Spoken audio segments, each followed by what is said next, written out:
آج کے دور میں جو مروجہ جلسے ہیں، جو آج کے دور میں رائج جو جلسے ہیں، ان کے فائدے اور نقصان کیا کیا ہیں؟ اگر تھوڑی اس میں روشنی ڈال دیتے تو مزہ آ جاتا، چونکہ آپ خود ہی دیکھ رہے ہیں کہ کس طریقے سے جلسے آئے دن ہو رہے ہیں۔ میں مفتی سلمان اظہری صاحب کا ایک کلپ سن رہا تھا، انہوں نے صرف بہار کا ایک خاکہ پیش کیا تھا انہوں نے، اور کہا تھا کہ تقریباً ایک سال میں 4000 کروڑ یا کتنے کروڑ کا انہوں نے ایک طریقے سے خاکہ پیش کیا تھا کہ صرف بہار کی سرزمین پر وہ جلسے اور جلوس کے نام پر خرچ کیے جاتے ہیں، اور وہ فرماتے ہیں کہ ان سے کوئی محصل نہیں نکلتا ہے، جہاں پہ بہار کی سرزمین ایک ایسی سرزمین ہے، اب خود ہی بہار سے تعلق رکھنے والے ہیں، اب خود ہی جانتے ہیں، اور یہ ہے کہ جہاں پہ فاقہ کشی ہو، غربتی ہو، اور اس طریقے سے لوگ اپنی زندگی گزار رہے ہوں، ایسے ماحول میں اتنے روپے صرف جلسے جلوس کے نام پر خرچ کر دینا اور جس کا بیک فیڈ کچھ نہ آنا، یہ ہمارے لیے کتنا مایوس کن ہوگا اور کتنا فائدہ ہوگا؟ آپ تھوڑی روشنی ڈالیں۔ حضرت یہی ساری چیزیں تھیں جن کو دیکھ کر ہم لوگوں نے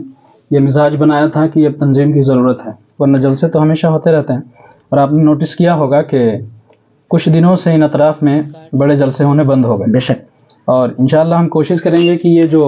پیشے ور مقررین ہیں یا جو شعراء ہیں، گانے کی طرز پر آ کے نعت پڑھتے ہیں اور اسٹیج پر مقررین آ کر 20,000 25,000 لے کر صرف کامیڈی شو کر کے چلے جاتے ہیں،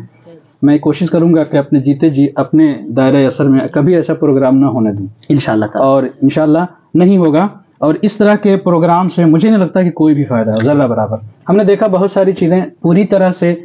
بے فائدہ یا فائدہ مند نہیں ہوتی، لیکن ان پروگراموں سے مجھے آج تک کوئی فائدہ نہیں سمجھ میں آیا۔ مجھ سے خود ایک مشورہ صاحب لینے لگے مدرسے والے کہ میں جلسہ کرانا چاہتا ہوں، کن کو بلاؤں؟ تو میں نے کہا کہ ایک کسی بڑی شخصیت کو بلا لیں، اگر کسی مقرر کو بلانا بھی چاہتے ہیں تو پہلے ان کو موضوع دے دیں، ہے نا، کہ یہ ٹاپک پر آپ کو بات کرنی ہوگی، چونکہ وہ لوگ آتے ہیں اور وہ مطلب یہ کہ دھواں دھار تقریر کرتے ہیں عوام خیز وہ جلسے کو کامیاب کرنے کے چکر میں، اور خود ہی کیا ہے کہ ناکام ہو کے چلے جاتے ہیں۔ تو میں نے کہا کہ اگر آپ موضوع دے دیں گے نا تو بہت سارے مقررین جو ہیں وہ شاید کہ اس دھندے کو چھوڑ بھی سکتے ہیں، کیونکہ ایک جگہ وہ ہے، اور میں نے اکثر دیکھا حضرت کہ ایک مقرر صاحب ایک شہر میں 3-4 تقریریں نہیں کر سکتا ہے۔ کیوں؟ کیونکہ ایک بندے کے پاس ایک ہی تقریر ہوتی ہے، کہاں سے وہ کر پائے گا؟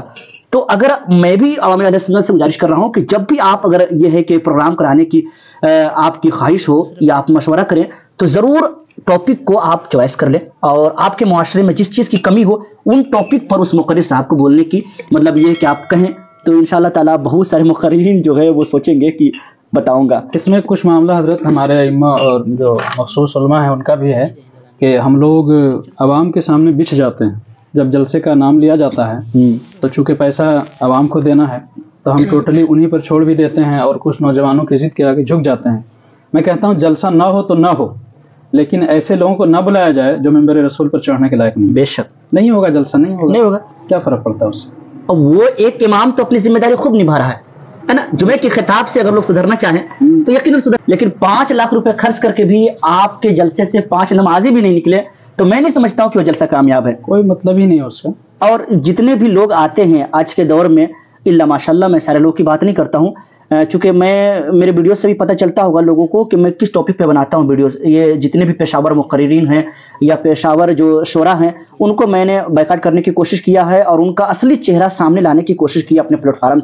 کے ذریعے سے بھی، تاکہ عوام الناس کو یہ ہے کہ پتہ چلے کہ اصل میں دین کا کام کرنے والے کون لوگ ہیں۔ اصل دین وہی لوگ کو سمجھ لیے ہیں کہ یہی مولانا ہے، ایک امام ہے، پوری زندگی کیا ہے کہ آپ کی خدمت کرتا ہے، اور ان کی تنخواہیں کے تعلق سے خود سوچ لیجئے، اور ایک بندہ 1 گھنٹے کے لیے آتا ہے حضرت، وہ 5 اسٹار ہوٹل اور وہ ان کے تام جھام، وہ کھانے کے ڈشیں ہے نا، وہ تمام ترکیب باتیں ہوتی رہتی ہیں، اور وہ آخر میں آتا ہے اور اسٹیج پر وہ کیا تماشا کرتا ہے وہ خود ہی جانتے ہیں، اس کا کیا بیک فیڈ نکلتا ہے، وہ اللہ خیر فرمائے۔ تو جلسے کی نوعیت کے تعلق سے بھی آپ نے سماعت کر لیا کہ جلسے یقیناً سادھارن طریقے سے بھی کیا جا سکتے ہیں، علاقائی علماء کے ذریعے بھی وہ پیغام پہنچائے جا سکتے ہیں جو بڑے بڑے مقررین نہیں کر سکتے ہیں۔ تو میں گزارش کر رہا ہوں کہ جو لوگ بھی جلسے کرانے کی خواہش مند رکھتے ہوں یا جلسے کرانے کے لیے سوچ رہے ہوں تو یقیناً موضوعات پہلے طے کر لیں آپ، اور ان کو پہلے بتا دیں کہ آپ کو اس ٹاپک پر بات کرنی ہوگی، اسی ٹاپک پر آپ کو خطاب کرنا ہوگا، تو یقیناً بہت سارے لوگ جو ہیں پیچھے ہٹ جائیں گے، کیونکہ انہیں ایک ہی تقریر آتی ہے، اور ظاہر سی بات ہے ایک تقریر کی وجہ سے وہ پورے ورلڈ لیول پر کبھی کبھی انسان فیمس ہو جاتا ہے، اور کبھی کبھی تو مقرر اعظم ہندوستان کہلا جاتا ہے ایک تقریر کی وجہ سے۔ یہ ائمہ جو ہے ہر جمعے کے دن حضرت نئی نئی تقریریں کرتا ہے، نئے نئے ٹاپک پر یہ ہے کہ خطاب کرنے کی کوشش کرتا ہے، وہ خطیب اعظم ہندوستان کبھی نہیں ہوا، وہ سمجھیے کہ مسجد تک محدود رہ گیا، لیکن ایک تقریر کر کے اور پوری دنیا میں چھا جاتا ہے، الا ماشاء اللہ۔